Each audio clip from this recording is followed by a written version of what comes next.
Baha'i Lights. My name is Sarv and we're in Downtown Modesto. It's a beautiful day. Please stay tuned, we'll be right back. The Baha'i Faith is a religion practiced by millions around the world. The faith began 150 years ago. Although it's newer than Judaism or Christianity, it upholds the others, especially the Bible, as the revealed Word of God.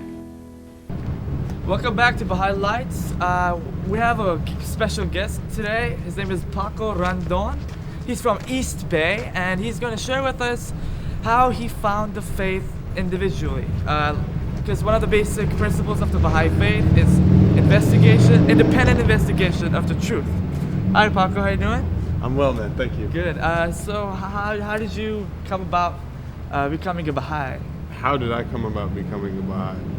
Well, my mom was a Baha'i, and so she raised me in a Baha'i family for the most part. I had a Baha'i education when I was growing up. I would go to the children's classes, and I would do some of the youth stuff when I was at a youth age. But you know, being in this culture, I definitely got to a point where I just didn't want to associate with my parents' religion. Yeah. And I just didn't feel like it was something I wanted to be a part of for a while. I wanted to investigate stuff. Yeah. I wanted to do my own thing, basically. Mm-hmm. And I chased a lot of habits that weren't necessarily good for me. Yeah. For a long period of time. But eventually recognized that that's the kind of thing wasn't sustaining me. Mm-hmm. It wasn't making me a person that I was proud of, that I wanted to be.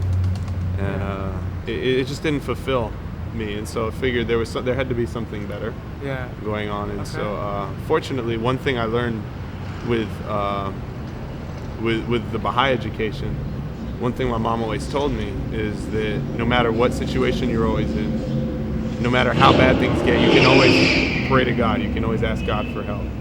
And He, God being the creator of everything, the source of all being, of everything good, He can always help if you just turn and ask. And so when I was at my lowest points, I would just turn and ask God for help. And fortunately, I'm still alive. I'm still here. Yeah. So, I had a connection with the Baha'i writings because that was the stuff I grew up with, and I investigated the truth of a lot of the claims that Baha'u'llah made. How do you feel that we're all supposed to find the truth individually? Well, what do you think? What do you feel about that? You just asked the $1 million question right there. Basically, independent investigation of the truth is a fundamental aspect of the Baha'i Faith. And it's really, the wisdom of it is really, really profound. Because it's based around the concept that every individual has the capacity to know God and to love God for themselves. And that we live in a day where every individual has the duty of seeking out the truth for themselves. In the past, religion was something that people used at a certain point to control people. Religion eventually became something that people would just blindly follow. And it always started out pure. Like when someone like Jesus or Muhammad came to the earth, they revealed the word of God. They came and they were oppressed horribly, but they came and talked about things that people really didn't want them to be talking about. Yeah. And them and their followers were greatly oppressed, but the truth of that message still managed to shine out, and eventually their religion spread throughout the world. And after these prophets were gone, Jesus and Muhammad, they needed people to continue spreading their message, and most of humanity wasn't literate yet. Most of humanity didn't have the capacity to read and interpret the Word of God for themselves. And so they needed somebody to sort of make sure that there was always access to the Word of God through the people. And that's been the role of the clergy for most of humanity's history. But eventually... That's why they needed a preacher, right? Because there's only a few men who were able to actually read the Bible in the past, right? That's what you're saying, right? Yeah, in the past it was necessary because most people didn't have access to education. Most people spend most of their lives working, and they weren't even alive very long. Yeah, now education is everywhere, huh? Everyone knows how to read, and Yeah. Everybody has the ability to really think for themselves and recognize the truth for themselves in this dispensation. And it doesn't matter if you can read or not. It doesn't matter how formally educated you are. Yeah. Because in this age, everybody has the ability to sort of own their own faith. And so it's really the duty of everybody to investigate the truth for themselves. Otherwise, they're just sort of accepting the things that they have without really questioning them. And they're not really fulfilling their duty to sort of seek out the truth for themselves, because no one can do it for us anymore. It's like we have this great ability to be able to get as close as a relationship as we want with God, but at the same time, we also have to recognize that if we don't put in the work, we're not going to get very close. If we don't make the effort to really investigate and find where the truth really is, if we just sort of accept things without investigating and without questioning ourselves and our own beliefs, then we're never really going to find the truth, because it's the duty of every individual to seek that out themselves. And Baha'u'llah talks about in a lot of his revelation the idea that people sort of look at the manifestation specifically, like progressively you talk about Jesus, Buddha, Moses, Muhammad, Baha'u'llah. People, when they see them, they're so blinded, like when they're alive. I'm talking about the leaders of like the fanatical clergy, and the leaders of the government who tried to exile Baha'u'llah and who killed his forerunner, Mirza Ali Muhammad Nawab. These people were so blinded by their own desires that they weren't even able to recognize the truth, that they weren't even interested what the truth was. They were more interested in what they wanted. And in situations like that, it really becomes clear how throughout history that's happened to Jesus, it's happened to Moses, where the people who are not interested in the truth sort of try to suppress that light. Yeah. But ultimately, it never really makes a difference. Yeah. Ultimately, the light of God will always continue to shine through eventually. It's just a matter of time. That's actually very interesting. Yeah. Stay tuned. We'll be right back after these messages. And now, here are some basic facts about the Baha'i Faith. The most important principle of the Baha'i Faith is oneness. Oneness is the belief that there is one God, one human race, and one faith. Baha'is believe that all different colors and cultures of humankind were created by God to live together as one family in unity. Baha'is believe that God has sent many different messengers and prophets to the human race. They all reveal the same truth, that we should love each other and live in peace. Our purpose in this age, Baha'is believe, is to bring all the colors and cultures of the human race together in unity with justice. To achieve unity, we must overcome our prejudices, which are rooted in fear and ignorance. Only through prayer and loving association with people from different races and cultures can we liberate ourselves from prejudice and achieve unity. Not only must we overcome our prejudices, Baha'is believe, but we must also begin to see differences in the human family as a source of beauty and be attracted by diversity. The Baha'i sacred writings state the diversity in the human family should be the cause of love and harmony, as it is in music, where many different notes blend together in the making of a perfect chord. For more information about the Baha'i Faith, or to receive your free copy of the Baha'i booklet, call 1-800-22-UNITE or visit our website at www.us.bahai.org.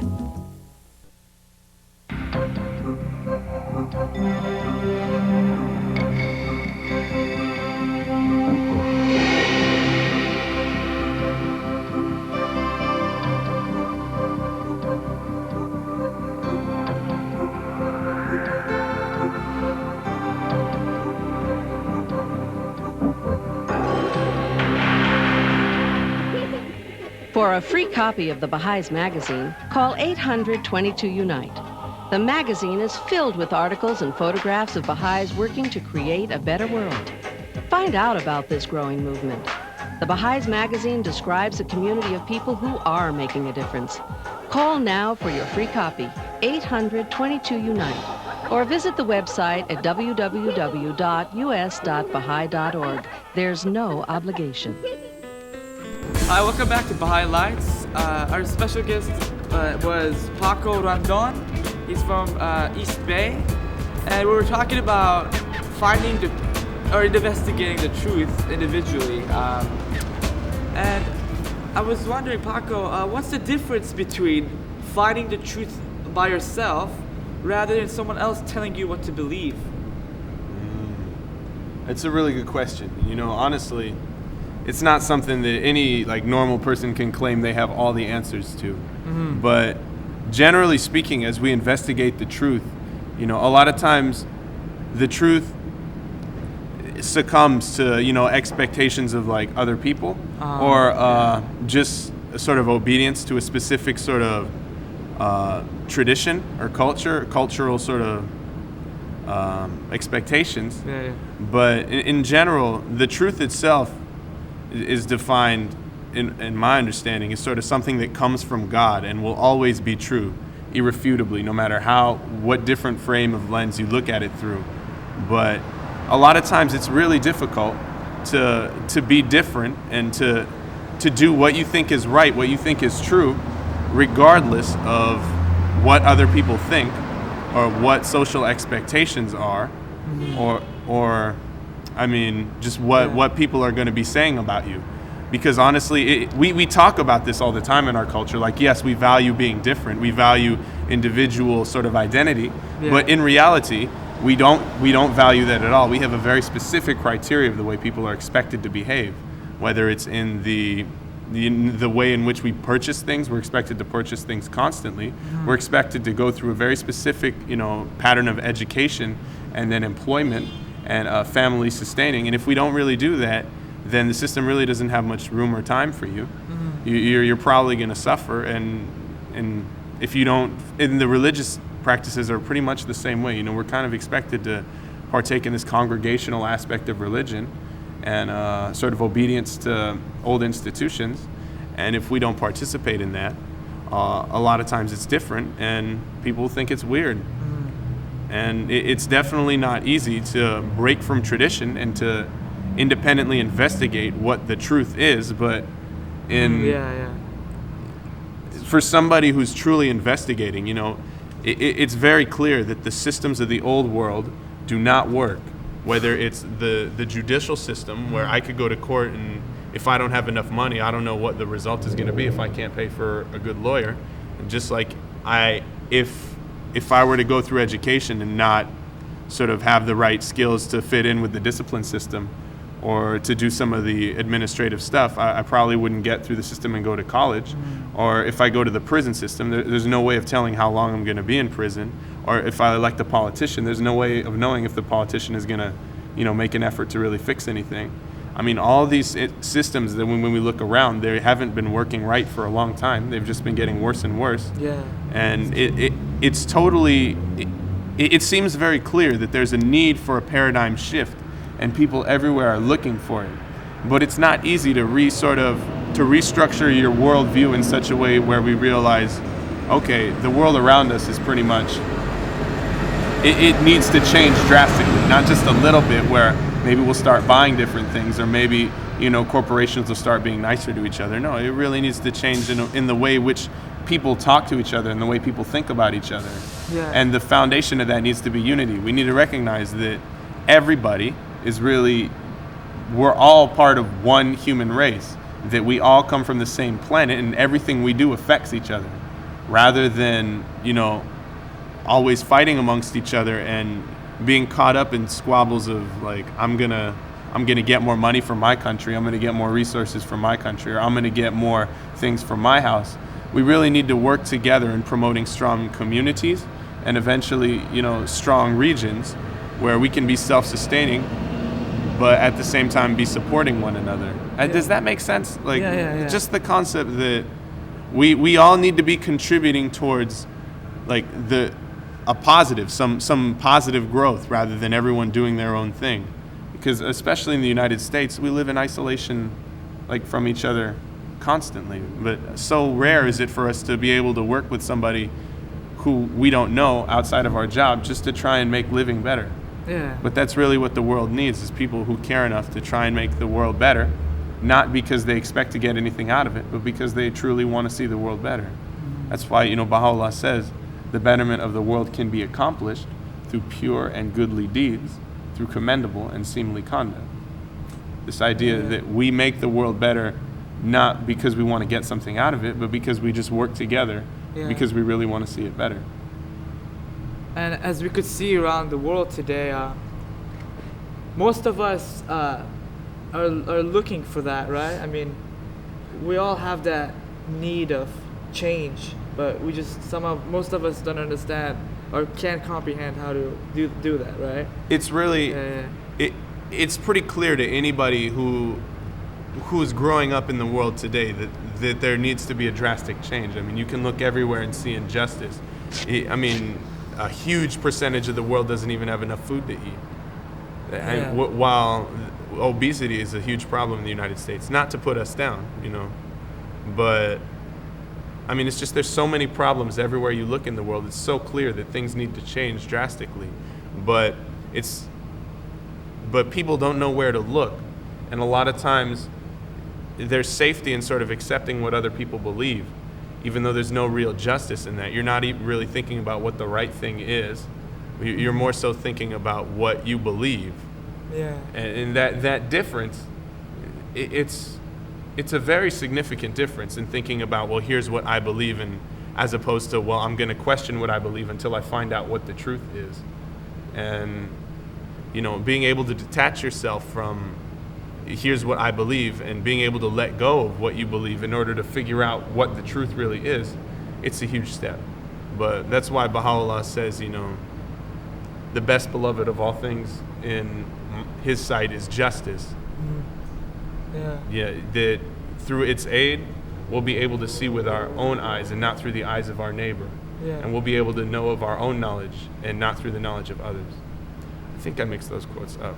But he makes it clear that we need to look justly at a situation and be able to see what the right decision is rather than what we think it is through our own worldview. We need to constantly be educating ourselves about what the right thing to do is. And we learn what the right thing to do is through what God tells us is the right thing to do, because that's what the truth is, rather than what we think it is personally. Does that make sense? Yeah. Okay. So we should have the right to choose, basically. That's a good thing, right? I mean, women in the past, before the women's rights were around, they wanted to do it, to be known or to contribute to the world because they knew they lived in it, But it sucks when you don't have that right, I can imagine it sucks. Yeah, that's one way of saying it. No, I mean, the system was set up in such a way that women would never be able to sort of rise to a position of status or power most times. They didn't even have access to real education. And a lot of times in the past, women have been treated like property. They haven't even been given the right to sort of make their own decisions for where they live or who they marry. And so, I mean, they've had absolutely no opportunity to contribute to, cultural development and societal, development a lot of times outside of, domesticated affairs. And, in this dispensation, women and men are completely equal. And Baha'u'llah actually says, if you can educate a boy or a girl, if you only have the money to educate one in your family, you should always educate the girl, because the girl is the first educator. When she has children, when the girl becomes a woman and she has children, she will be the first educator of her children. It's much more important that she has access to that education and can pass it on to others. Yeah, that's deep, huh? I mean, it's understandable at the same time. Yeah, because she produces the child and she's always with the child most of the child's early life. Yeah, it's truly a shame that women are such a big part they're such a big part of the human race, and for so long they've been so, mistreated and oppressed. Really, even today, women are not allowed to sort of live without certain social expectations growing up. We culture our women to think that their role is to attract men. And a lot of times their self-esteem is based out of how well they attract men. And the role of men is to, be dominant and aggressive and try to get women, and our self-esteem is affected by how effective we are at getting power, resources, control, and women, and just the ability to do what we want, dominance. Yeah. And women's role is to sort of be passive and subjected to that, to seek men like that out. And it's still something that we struggle with to this day, the role that women have been put in for hundreds of thousands of years. Mm-hmm. I shouldn't say hundreds of thousands. I don't know how long people have been alive. Yeah. but you get what I'm saying? Like, it's real deep. Just the lack of truth in everything that surrounds us all the time, and how important it is that we investigate it and are constantly questioning, what we believe and how does that relate to what the truth really is. But so often that's still something that's missing from this culture. But things are changing. Okay, please stay tuned. We'll be right back after the break. Thank you. Millions of people of all races and religions have visited the United States Baha'i House of Worship. It's located just north of Chicago. We extend a warm invitation for you to stop by when you're in the area. The House of Worship is open 7 days a week with worship services every Sunday morning. For more information, call 1-800-22-UNITE.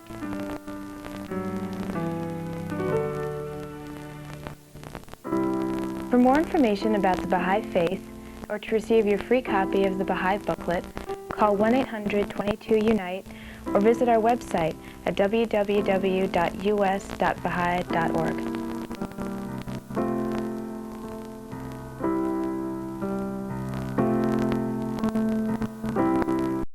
Here are some more basic facts about the Baha'i Faith.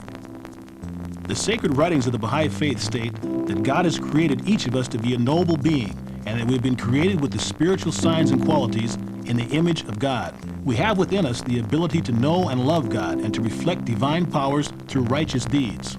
Baha'is believe that only through living a spiritual life of loving kindness towards others can we achieve true happiness. Service to humanity is regarded by Baha'is as the highest and most noble way of life. We can serve others through any profession or trade, if our motive is to help others.